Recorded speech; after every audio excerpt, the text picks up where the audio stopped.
sumamba, magpasalamat sa ating Panginoon. Tayo na kumanta, sumayaw sa saliw ng tugtugan, kay inang pagmasdarang nagkakaisa at sama-sama magkakapatid.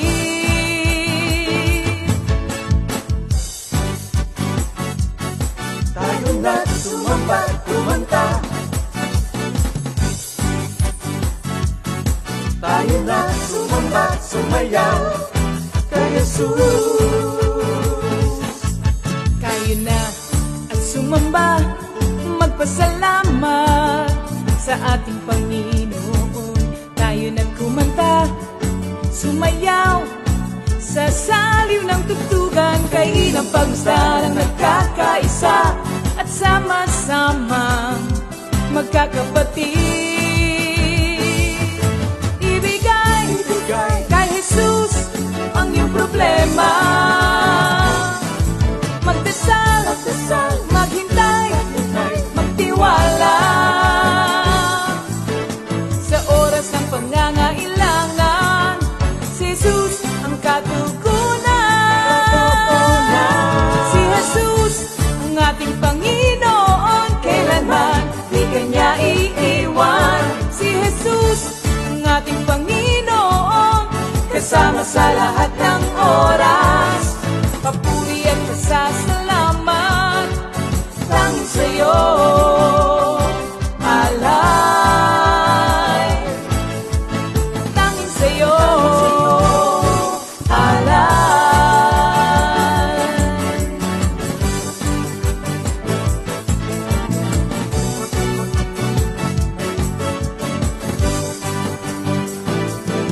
Si Jesus ang ating Panginoon, kailanman di Kanya iiwan. Si Jesus ang ating Panginoon, kasama sa lahat ng oras. Si Jesus ang ating Panginoon, kailanman di Kanya iiwan. Si Jesus ang ating Panginoon, kasama sa lahat ng oras. Papuri at pasasalamat tanging sa'yo, alay. Tanging sa'yo, alay.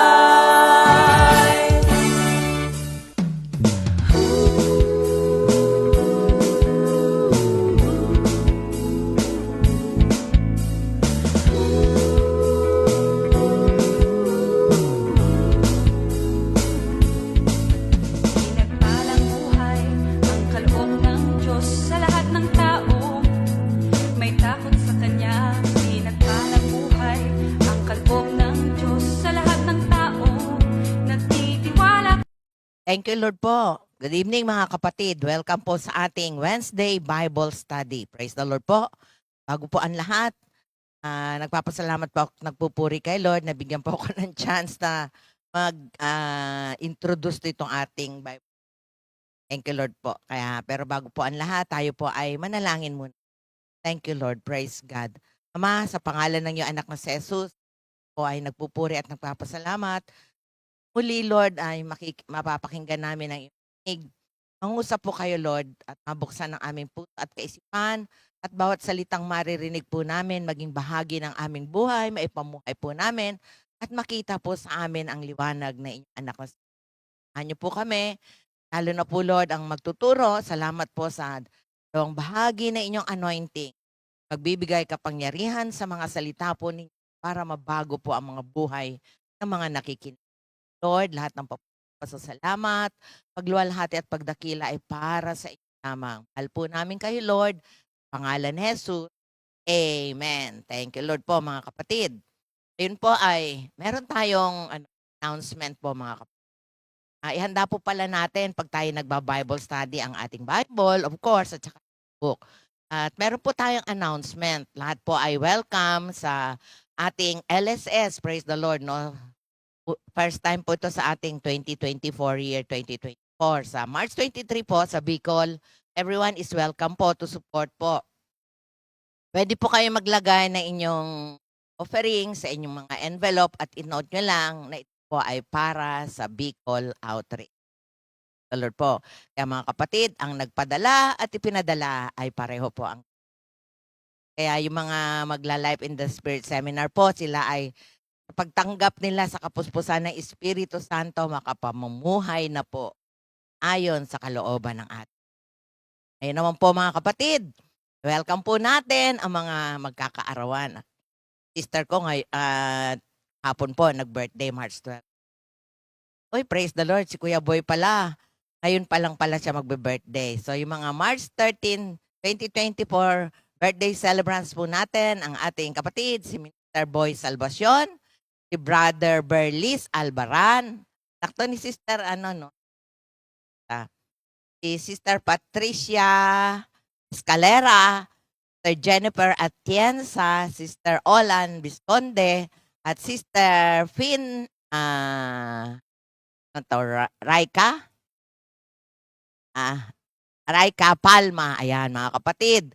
Enjoy your day po mga kapatid, kasama ang ating Panginoon at ang inyong pamilya. Magpasalamat tayo sa nadagdag na buhay sa atin. Pasok, Kuya Bong!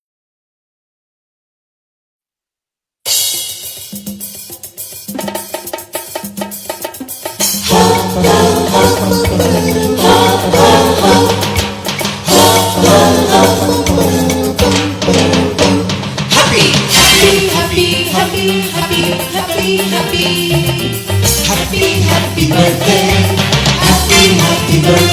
happy birthday, happy birthday to you.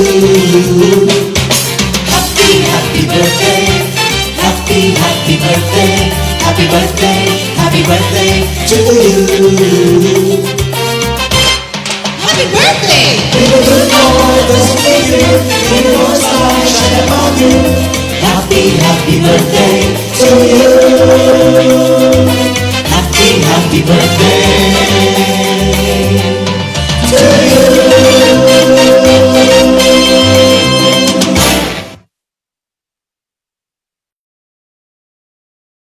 Yan, thank you Lord mga kapatid. Sige, yung araw na yan, ipagpasalamat natin kay Lord. Ngayon naman po, ihanda natin ang ating sarili sa ating samba at pagpupuri sa ating Diyos. Mga kapatid, i-welcome natin ang ating praise and worship team. Praise the Lord. Pasok, kapatid.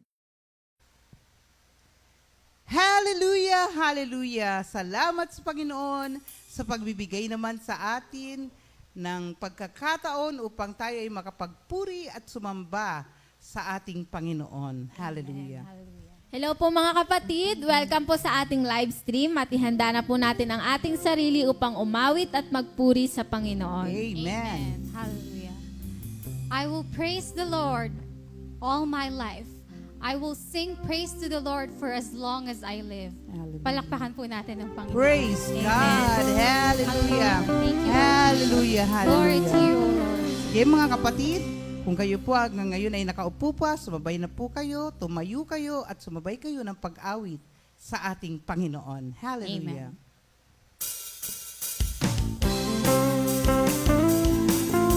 Di ko na malilimutan.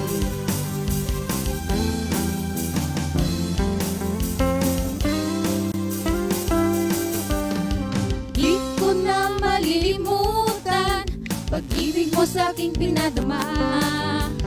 Buhay ko iyong binago, wala na akong mahilig pa. Buhay ko'y alay sa'yo, Jesus, gamitin mo. Ikaw lang ang paglilingkuran sa buong buhay ko. Kaya't Kristo, ako'y gamitin mo. Si Yahweh papurihan. Si Yahweh ay papurihan, buong pusong paglilingkuran. Buhay ko iyong inayos, sa kasalan ay tinubos. Buhay ko'y alay sa'yo, Jesus, gamitin mo. Ikaw lang ang paglilingkuran sa buong buhay ko. Kaya Kristo, ako'y gamitin mo. Saan pa? Di ko na malilimutan. Di ko na malilimutan pag-ibig mo sa aking pinadama. Buhay ko iyong binago, wala na akong mahilig pa. Buhay ko ay alay sa'yo, Jesus, gamitin mo. Ikaw lang ang paglilingkuran sa buong buhay ko. Kaya't Kristo, ako'y gamitin mo. Si Yahweh papurihan. Si Yahweh ay papurihan, buong pusong paglilingkuran. Buhay ko iyong inayos, sa kasalan ay tinubos. Buhay ko'y alay sa'yo, Jesus, gamitin mo. Ikaw lang ang paglilingkuran sa buong buhay ko. Kaya Kristo, ako'y gamitin mo. Saan pa pupunta, sa'yo lang liligaya. O Jesus, pupurihin kita, dahil sa'yo makulay ang buhay ko. Saan pa pupunta? Saan pa pupunta, sa'yo lang liligaya. O Jesus, pupurihin kita, dahil sa'yo makulay ang buhay ko.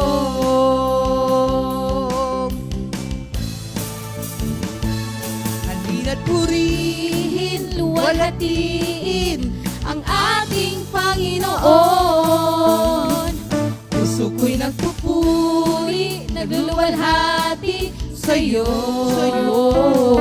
Pagdating ng umaga, pag-ibig mo'y aking nadarama. Pagsapit ng tanghali at gabi, patuloy ang grasya.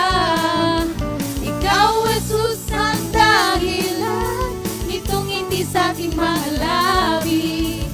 Buhay ko'y pinupuno mo ng pagpapala. halina't Purihin, luwalhatiin ang ating Panginoon. Puso ko'y nagpupuri, nagluluwalhati sa'yo. Pagdating ng umaga, pag-ibig mo'y aking nadarama. Pagsapit ng tanghali at gabi, patuloy ang grasya. Ikaw, Jesus, ang dahilan nitong ngiti sa aking mga labi. Buhay ko'y pinupuno mo ng pagpapala. Kahit kailan, di mo ako pinabayaan. Kahit saan, lagi akong sinasamahan. Kaya't buhay ko'y sa'yo lang inilaan. Kaya't buhay ko'y sa'yo lang inilaan. Kaya't buhay ko'y sa'yo lang inilaan. Hallelujah. Thank Praise you, you, Lord Jesus. Jesus. Thank you, Lord. Thank you, Jesus.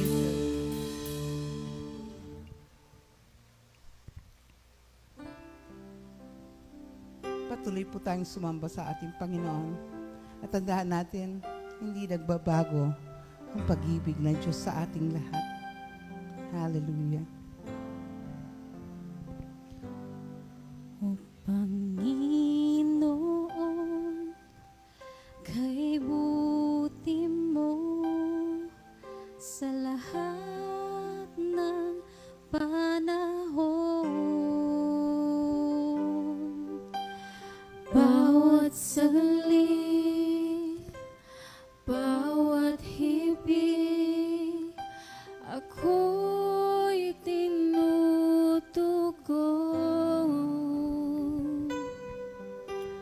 Wala nang iba pang mas mahalaga kundi ang sa'yo'y umasa. Pagkat ang iyong salita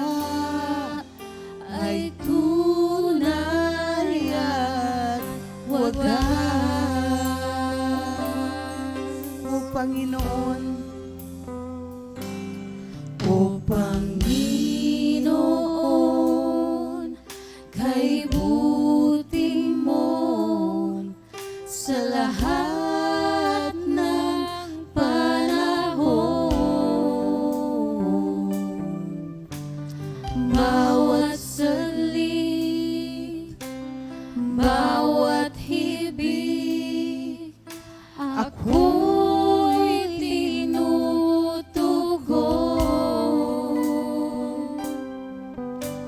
Wala nang iba pang mas mahalaga, kundi ang sa'yo'y umasa. Pagkat ang iyong salita ay tunay at wagas.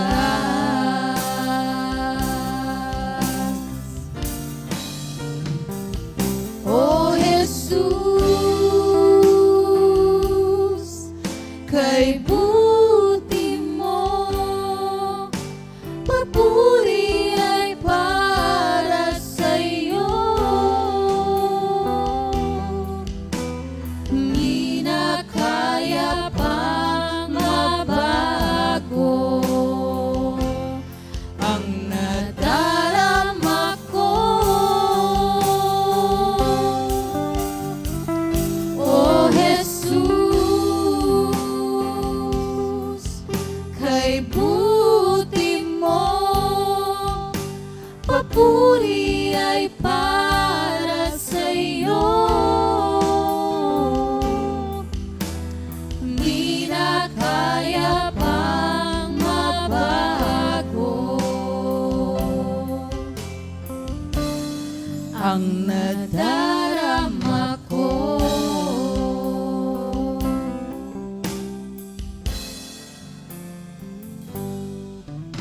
Pupurihin kita ng buong puso ko, ng buong lakas at kaluluwa ko. Itataas sa banal na ngalan mo, ngayon at magpakailan pa man. Ihahayag ko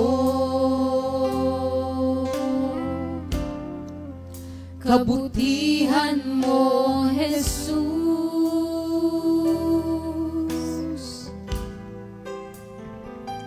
Ihahayag ko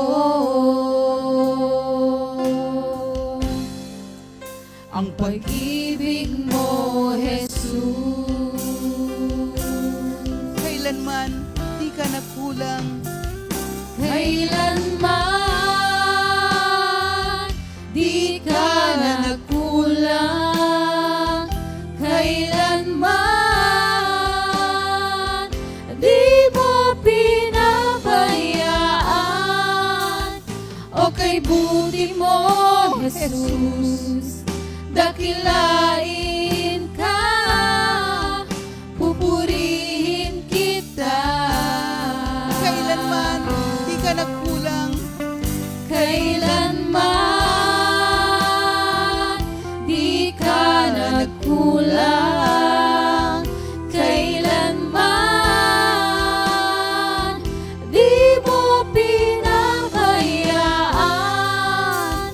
O kay buti mo, Jesus, dakilain ka, pupurihin kita. Minsan pa, sabihin natin sa Panginoon, kailanman di ka nagkulang, kailanman di mo pinabayaan. O kay buti mo, Jesus, dakilain ka, pupurihin kita.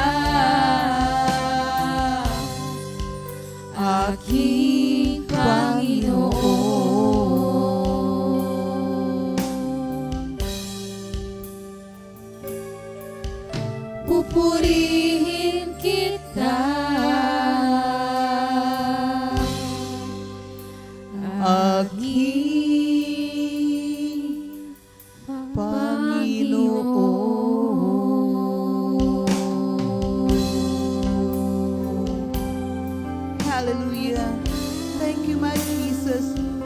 praise you, my Lord. Praise you, We Lord worship Jesus. you. Hallelujah. Oh, Glory to you, hallelujah. Lord. Praise Thank you, praise you, my Jesus. you, Lord. Hallelujah, Hallelujah. hallelujah.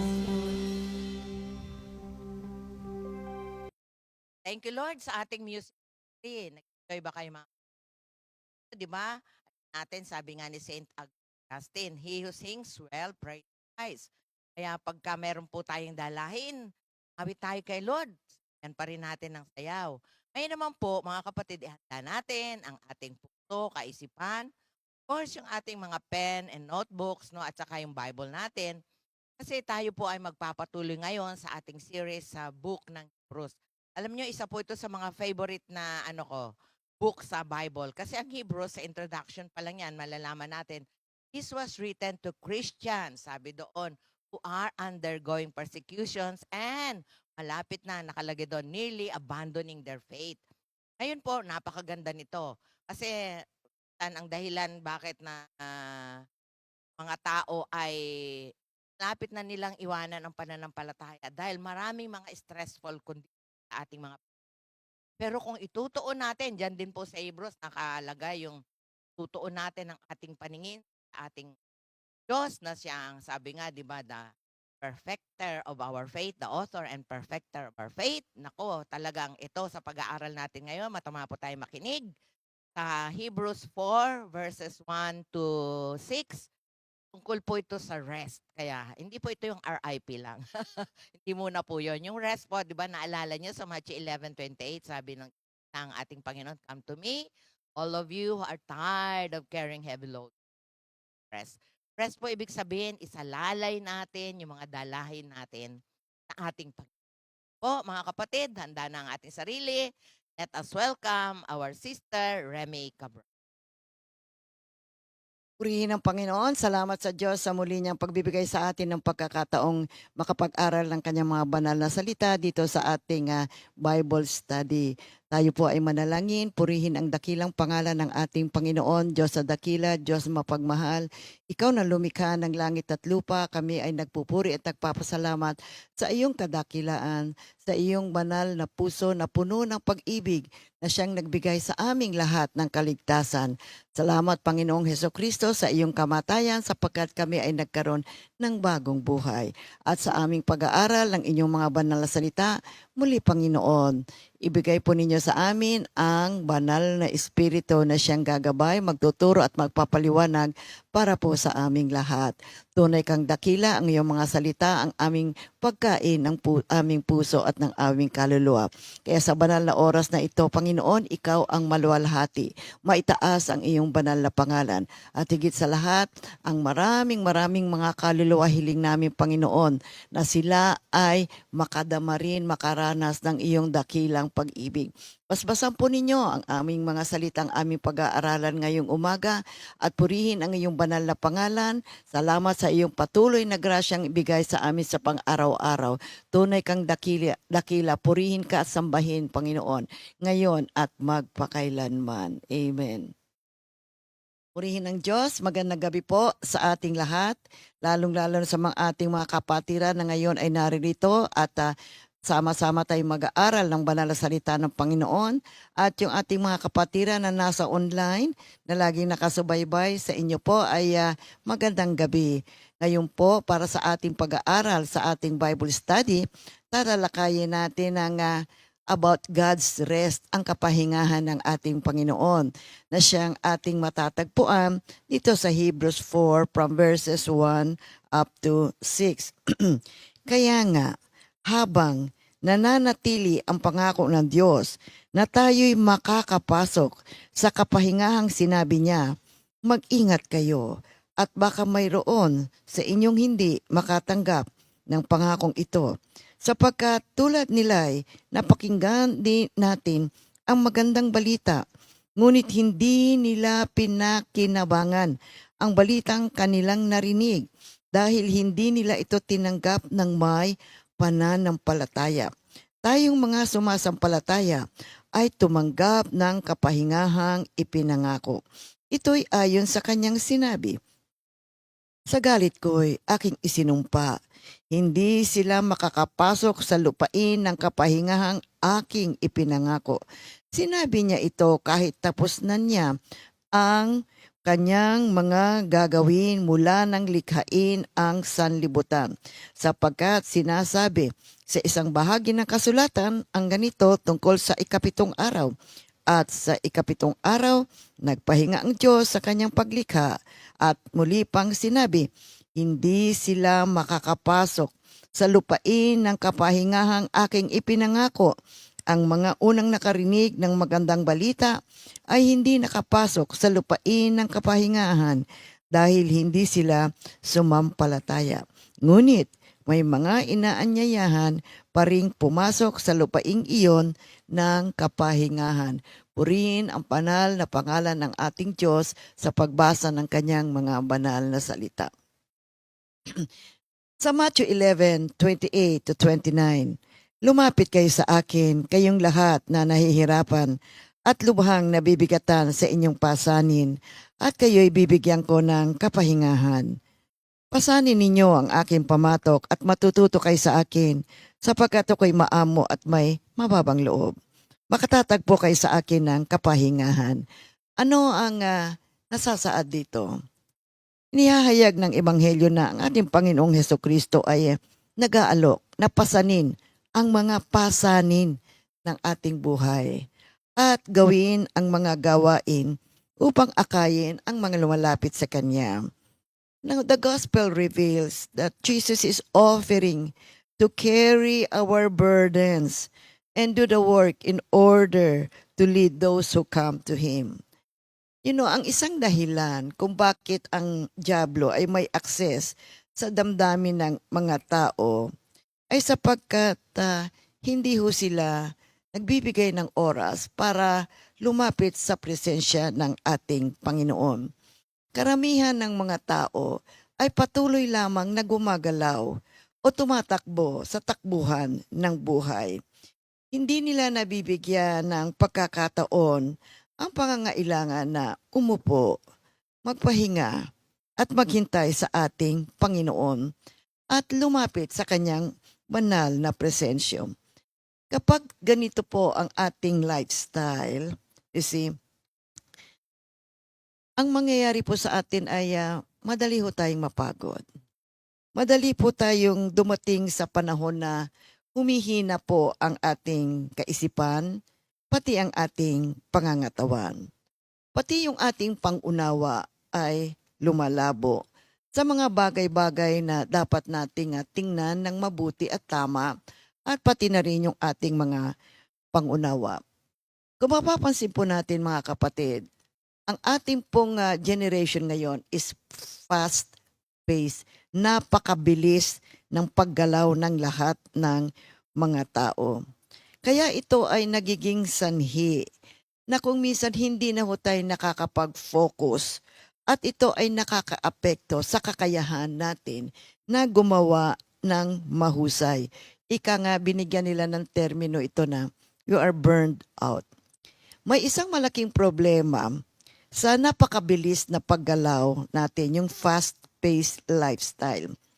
Marami tayong mga schedules araw-araw. Yung ating sa trabaho, sa pamilya, sa simbahan, sa ating mga kaibigan, maraming sitwasyon araw-araw. At kapag itong lahat ay nagsama-sama at nag-iipo at nagpapatong isa't isa, naku po ano nangyayari? Minsan hindi na natin makayanang i-meet ang lahat ng ating dapat gawin sa ating mga schedule. Kaya anong nangyayari? Hindi na po tayo nagiging effective doon sa ating paggalaw sa araw-araw. Kasi kung minsan, masyado nang mabilis ang ating pagkilos. Sa kalaunan, yung ating pagiging abala, humahantong na ngayon, nasisira na yung schedule natin. At ang naepektuhan, yung ating pong pangangatawan. At yung kaisipan natin, nako, napapagod din yan mga kapatid. Kaya kung minsan, sinisikap natin na gampanan natin lahat yung ating gawin, pero ang katawan natin ay may limitasyon, lalo na kung mataas na ang ating edad.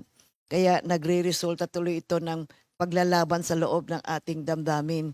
Gusto nating gawin, hindi naman natin kaya, ito ang dapat, wala kulang naman na tayo sa oras, Kaya kayo nagkakaroon tuloy tayo ng mga pagkakagulo-gulo na ating mga schedule.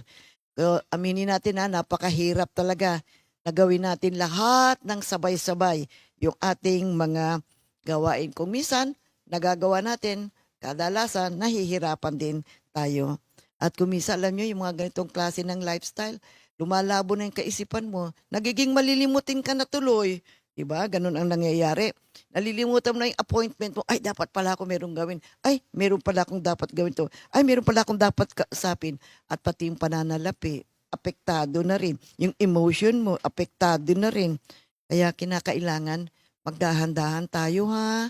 At paminsan-minsan, tingnan natin yung ating mga ginagawa. And most of all, very important, kailangan po tayong manahimik at pumunta sa banal ng presensya ng Diyos upang tayo po ay magkaroon ng kalaykasan. Alam nyo, kuminsan nahuhulog tayo sa mga iba't ibang mga galaw natin sa pang-araw-araw nating buhay. Napakabilis, lalo na para tayong mga sasakyan na nasa karirahan, nakikipag-unahan. Pupunta tayo sa isang lugar na ganito, may gagawin tayong isang ganon, para po mabisa natin magampanan yung ating mga gawain. Alam nyo, may magandang aral ngayong araw na ito para sa ating pag-aaral. Kailangan po tayong tumungo sa banal na presensya ng ating Panginoon. At kung minsan, praise the Lord, kapag pagod na pagod ka na, di ba minsan naririnig mo ang boses ng Diyos, sasabihin sa iyo, lumapit ka sa akin, kayong mga nagpapagal at nabibigat ang lubha. Bibigyan ko kayo ng kapahingahan. Yan yung nasa Matthew 11:28 at 29. Now, ito naman yung Greek word, diote, D-E-U-T. Now, it is a greeting, see, that literally means come on. I'm inviting you to come. So ito, halika. Iniimbitahan ka, lumapit ka sa akin. Kaya sinasabi ng Panginoong Hesukristo, lumapit kayo sa akin, kayong lahat na nabibigatan, kayong lahat na may mga gawain. Alam mo yung word na labor is in Greek is from the word kopiao. K-O-P-I-A-O,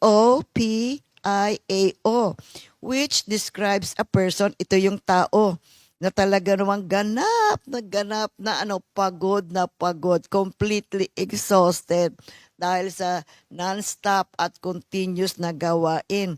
Ito yung klase ng tao na punong-puno at napakarami niyang responsibility at sinisikap naman niyang gawin yung kanyang gawain in a professional and excellent way.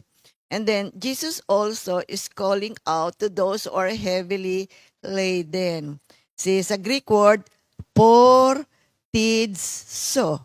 P-H-O-R-T-I-D-Z-O. Ito naman ay nagpapakita ng isang tao na merong mabigat na pasanin. Kaya nung sinabi ng ating Panginoon, come to me, all of you that labor. Ito po ay nagpapaanyaya ang ating Panginoon na lumapit sa Kanya ang lahat ng nagpapagal. Oo, alam nyo, Aros, totoo naman tayo namang lahat, ang dami nating responsibility araw-araw. At para magawa natin ang lahat ng ito, kinakailangan talaga natin ibuhos yung ating lakas, yung ating kaalaman at kumakain talaga ng maraming oras. Kaya hinihikayat ng ating Panginoong Hesukristo, kayong lahat na nagpapagal, lumapit kayo sa akin. At hindi lamang yan, yung mga masisipag, tinatawag din ni ng ating Panginoon, kayong may mga mabigat na dalahin sa buhay. Ako, maraming tao, madaling kargada. Kapatid, ikaw, ano ang dala-dala mo? Meron ka bang mabigat na dalahin? Marahil, ang mga pasaning ito, yung trabaho mo, yung pamilya mo, di ba? Yung sa financial na sitwasyon, at yung mga ibang mga personal na pasanin. Kaya sabi ng Panginoon, come to me. Come to me. Kaya ang sino mang tumugon sa paangyayang ito ng Panginoon, siya ay makatatanggap ng kapahingahan. Ang salitang pahinga ay ang salitang Griego na anapao. Ang salitang nangangahulugang refresh, pagpapasigla, di ba? Or revitalize. Kapag tayo ay lumapit sa ating Panginoon, tayo po ay mabibigyan ng bagong lakas. Kaya sabi ni Lord kay Paul sa 2 Corinthians 12 verse 9, ito yung nanalangin si Paul kasi may sakit siya. Sa ganito yung sagot ni Lord sa kanya, ang kagandahang loob ko ay sapat na para sa iyo sapagkat lubusang nahahayag ang aking kapangyarihan kapag ikaw ay mahina. Kaya dito ini-encourage tayo ng Panginoon sa panahon na tayo pagod na pagod, nagpapagal tayo, lumapit tayo sa ating Panginoon. Kaya balikan natin itong Hebrews 4 verses 1 to 2. Kaya nga habang nananatili ang pangako ng Diyos na tayo'y makakapasok sa kapahingahang sinabi niya, mag-ingat kayo at baka mayroon sa inyong hindi makatanggap ng pangakong ito. Sapagkat tulad nila ay napakinggan din natin ang magandang balita. Ngunit hindi nila pinakinabangan ang balitang kanilang narinig dahil hindi nila ito tinanggap ng may pananampalataya. So dito ay ginamit yung word na fear. At ang nasasaad po sa verses na ito ay warning. And it's very direct and it's very forceful. Ang sabi, be careful lest you should come short of God's rest. So, ano ba itong God's rest? Ano ba itong rest na ito na ino-offer sa atin ng ating Panginoon? Kaya itong verse 1 ay isang utos na ibinibigay ng manunulat sa mga Jews at ito ay para sa atin na rin ngayon. Tandaan natin, ang orihinal, ang mga salitang ito ay ibinigay sa isang grupo ng mga Jews na nagpapahayag ng pananampalataya kay Jesus na Mesiyas. Ngunit, nagdadalawang isip sila dahil sa pag-uusig. Pinag-iisipan nilang talikuran ang kanilang pangako kay Kristo at bumalik sa dati nilang paniniwala ng pamamaraan. Kaya yung first 3 chapters ng Hebrews, chapters 1, 2, 3, ay hinihikayat sila ng manunulat na magtiyaga. Kanyang inilarawan na higit ang kahusayan ni Kristo. Siya ay nakahihigit sa mga anghel, superior to the angels sa chapter 1 and 2. At si Jesus ay superior kay Moises sa chapter 3. At ngayon ay inaalok niya ang pangaral na ito sa Hebrews 4 verse 1. Kaya nga habang nananatili ang pangako ng Diyos na tayo makakapasok sa kapahingahang sinabi niya, mag-ingat kayo at baka mayroon sa inyong hindi makatanggap ng pangakong ito. So sa NASB version nga, ginamit yung word na fear. Ano ba ibig sabihin ng fear? False evidence appearing real. Kaya yung John 5 verse 17, ngunit sinabi ni Jesus sa kanila, ang aking ama ay patuloy sa kanyang gawain hanggang ngayon at gayon din ako. Ano ba ang ibig sabihin ng rest? At what does rest does not mean? Take note what rest does not mean. Ano ba ang hindi ibig sabihin nito? When the Bible speaks of rest for the believer, it does not mean a state or life of inactivity for the believer. Hindi ibig sabihin to titigil ka sa trabaho mo. Wala kang gagawin. Ikalawa, it does not mean that the believer sits and lies around or goes around relaxing and doing what he wants. Ito yung wala kang gagawin, relax ka lang, upo ka na lang, at kung anong gusto mong gawin, gagawin mo. Ikatlo, it does not mean that the believer is free from duty and responsibility. So, meron ka pang gagawin. Sinasabi na ngayon ng Panginoon sa atin na kailangan maunawaan natin na kung ano ang rest na ito, ang kapahingahang ito na inaalok sa atin na ating Panginoon. So, what does rest mean? Ito na ngayon para maunawaan natin. Now, unang-una, there is satisfaction and pleasure with one's life and work. Patatagpuan natin yung Hebrews 4:3-4 and Matthew 11:29. Ang Diyos ay ang lumikha. Kasi itong number 1 nito, ito po ay nangangahulugan na ang Panginoon ay natuwa, nasiyahan, nasatisfied sa kanyang ginawa. Yung the job of creation was done and completed, naganap, nagawa niya, nakumpleto niya. Sa kanyang kalooban, there is a sense of completion and satisfaction within the heart of God. God is now at rest and at peace with what He has done. You see, natuwa siya. Nagkaroon siya ng kapayapaan dun sa kanyang ginawa. Ngayon naman, kung ito ay sa believer, The believer's rest is a sense of completion, of satisfaction, of pleasure, of his life and work. What does it mean? Alam niyo, nakita kong example dito. Ito pong ginagawa namin na paggawa ng lesson. Kapag gumagawa ng lesson, alam niyo, ligalig kami. Wala kang kapayapaan kasi napakabigat ng responsibility. Hindi ka talaga magkaroon ng katahimikan hanggat hindi mo natatapos yung lesson. At kung minsan, hindi ka na magagawa ng isang lesson lang. Sandali.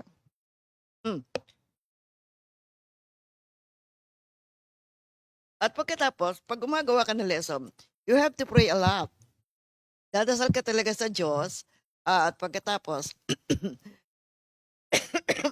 Lord, ano bang gusto mo? Ano bang ituturo mo? Sasabihin natin sa pagpipray tayo kay Lord. And then matatapos yung lesson.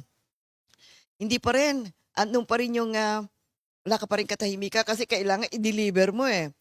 Pero kapag natapos na po namin yung aming mga gawain, ika nakapag-taping na kami, nakapag-live na, at naihayag mo na yung banal na salita ng Diyos, nakapunta ka na sa fellowship, di ba?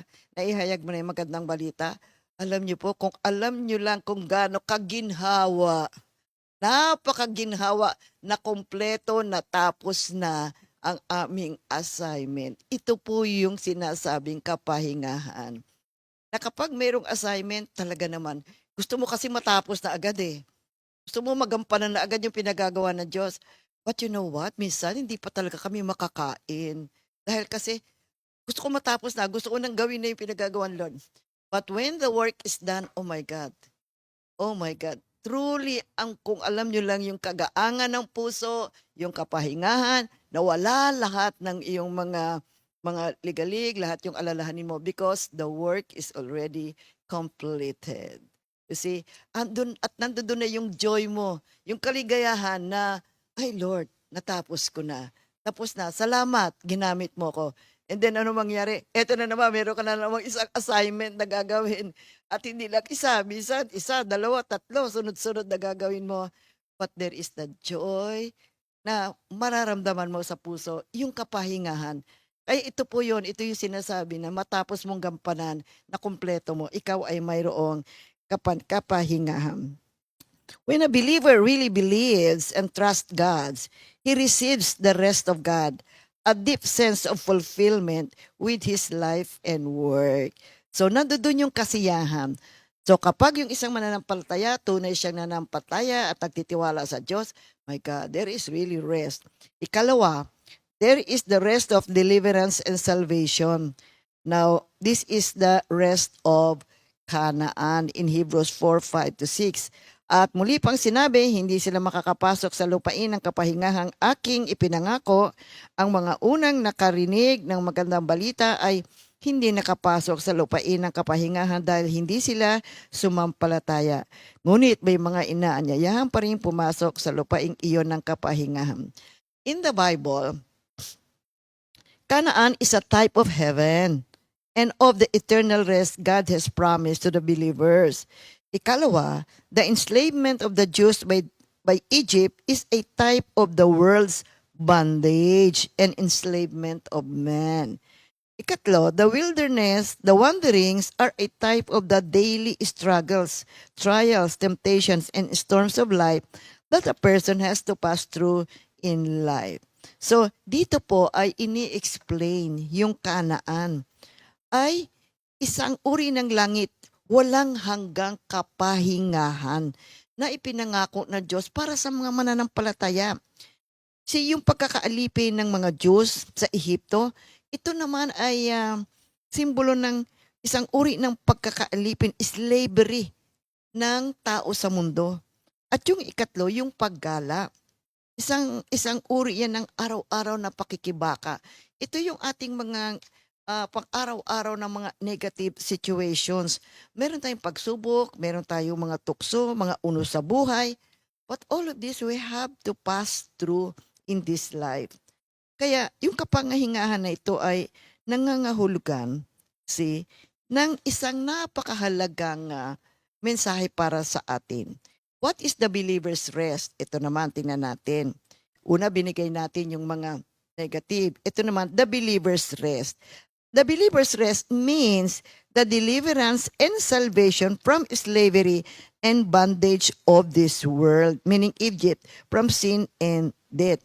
Ito ay nangangahulugan ng pagpapalaya at kaligtasan mula sa pagkaalipin ng mundong ito sa kasalanan at kamatayan. Ikalawa, the believer's rest means the rest of conscience when one has ceased his struggle in the wilderness and wanderings of life, the trials, the temptations, and storms of life.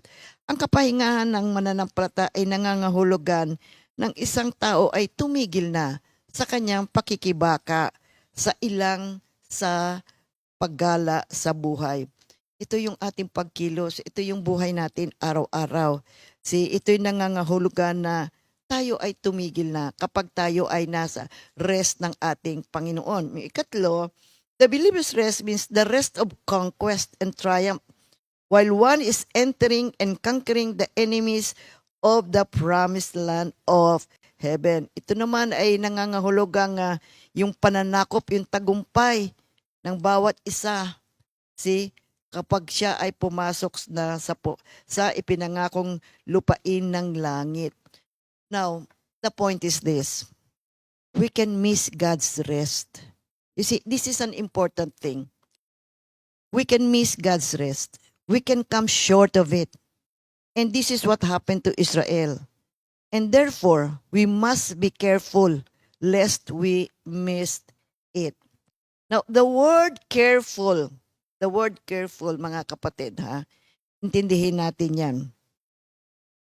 Means that we should be actively afraid and concerned lest we miss God's rest.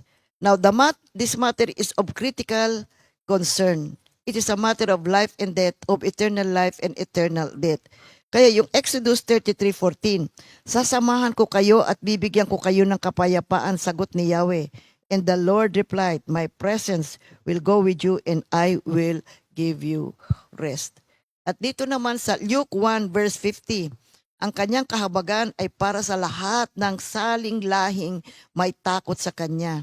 His mercy extends to those who fear Him from generations to generations. Now there is an important word here, and that is the word careful. Mag-ingat tayo. How do we enter God's rest? Well, sabi nga ng Matthew 11:28, come to me, sabi ni Lord. You who are weary and burdened, I will give you rest. So, how do we enter God's rest? It requires two things. Number one, it requires the gospel. We have the gospel preached unto us. So, yan yung nasa Hebrews 4 verse 2.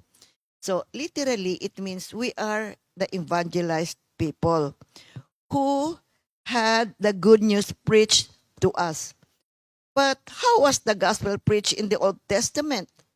At ang sabi, hindi pa naman pinapanganak si Jesucristo noon. Okay, ganito po yan. Yung mga Old Testament preachers like Moises, sinasabihan niya ang mga tao na maniwala kayo sa darating na Mesiyas.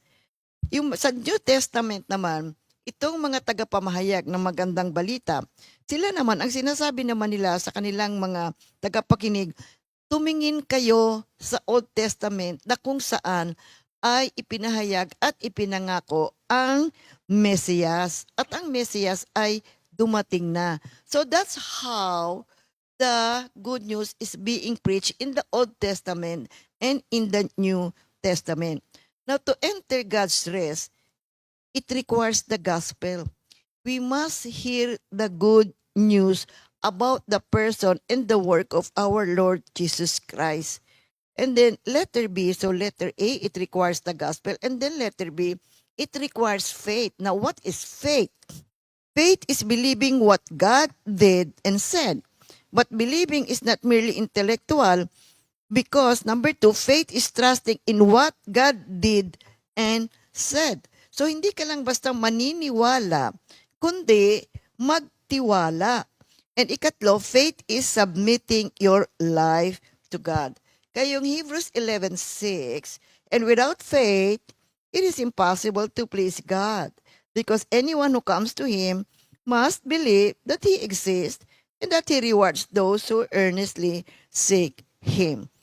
Ayon kay Robert Gromachi, a saved person is always an evangelized person, but every evangelized person is not necessarily saved.